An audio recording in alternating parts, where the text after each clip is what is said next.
In this video, we show how to replace a memory module in a PowerEdge R770. Before working inside your system, read through and follow the safety guidelines to protect your system from potential damage and ensure your personal safety.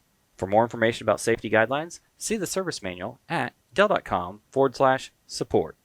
To remove a memory module, pull out on the retention clips and then lift the memory module out of the system. To install a memory module, align it with the socket on the system and press it down until the clips click into place. For more information or support about the PowerEdge R770, visit dell.com/support.